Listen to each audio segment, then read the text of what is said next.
Hello प्यारे साथियों और किसान भाइयों, हम हैं हमारे गेहूं के खेत में और आपके सामने लेके आए हैं हमारा एक गेहूं का खेत है जिसकी अपडेट हम आपको दिखा रहे हैं, जिसके अंदर हमने मिनी फवारा सिस्टम पूरे में लगाया हुआ है सिंचाई के लिए।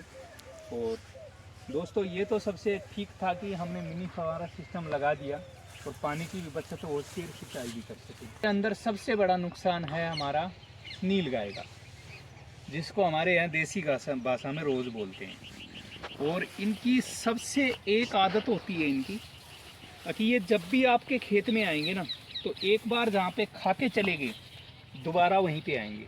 और जब एक बार गेहूँ की इस टाइम में अगर रोज़ खा जाते हैं तो फिर उसके अंदर वो बात नहीं रहती है, वो पैदावार मिल ही नहीं पाएगी, क्योंकि ये अब हल्के फुल्के होंगे और ज़्यादा वो ग्रोथ नहीं कर पाएंगे। हालांकि हमने उपाय किया है, जो ये मिनी स्प्रिंग कलर जो खड़े हैं इनके ऊपर ये कट्टे वगैरह, ये देसी उपाय किया है कि हो सकता है कि ना आए, पर वही बात है कि भाई नीलगाय आते तो आते हैं और फिर उसी खेत में बैठते हैं। देखो ये बैठे हुए हैं, ये रात भर यहीं बैठे हैं और फिर गए हैं। और इनकी एक खासियत ये होती है कि एक बार अगर आपके खेत में आ गए तो दोबारा ज़रूर आएंगे वहीं पे, क्योंकि वो एक किस्म से बोलते हैं कि वहाँ एक अपना ठाण टाइप का बना लेते हैं। ठाण उसको बैठते हैं बोलते हैं, जैसे हमारे पशु होते हैं ना, जहाँ पे हम बांधते हैं तो हम उसको ठाण बोलते हैं अपनी भाषा में।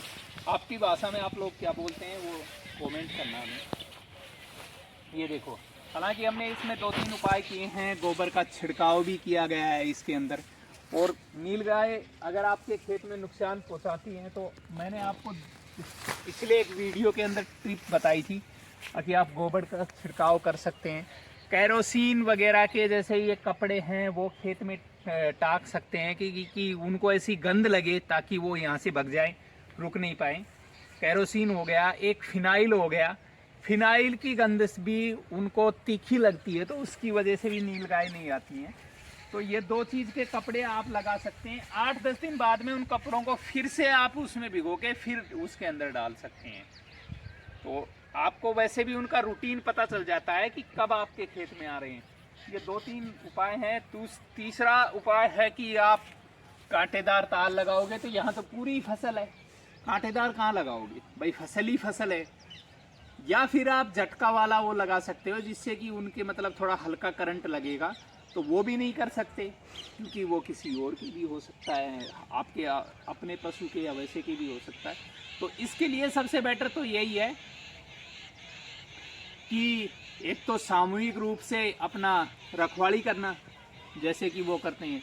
तो अगर एक के खेत में आ रहे हैं तो दूसरे के में वो आएंगे। दूसरी बात क्या है कि पहले हमारे यहाँ नदियाँ होती थी तो उनके बीच जंगल होता था, वो जंगल थोड़ा नष्ट हो गया है तो इस वजह से वो भी फसलों में ही घूमते रहते हैं।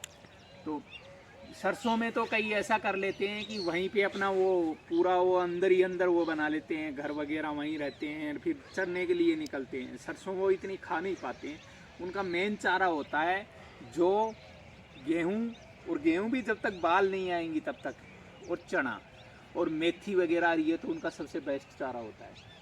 तो यही है दोस्तों किसान भाइयों, अगर आप 2 ट्रिक अपना सकते हैं मेरे हिसाब से। तो एक तो फिनाइल से अपना कपड़े भिगो के रख अपने खेत में टांक दीजिए, या तो शाम की शाम थोड़ी उस पर डाल दीजिए, उसकी गंध से नहीं आएंगे। या कैरोसिन या डीजल, इससे भी नहीं आते हैं वो। तो मुझे तो सबसे बेस्ट तरीका यही लगा, बाकी आप तो अनुभवी हैं, हमारे से ज़्यादा खुद जानते हैं। अगर आप इसके ऊपर एक स्पेशल वीडियो, हालांकि हमने डाला भी है हमारे चैनल पर, कहेंगे तो और लेके आ जाएंगे।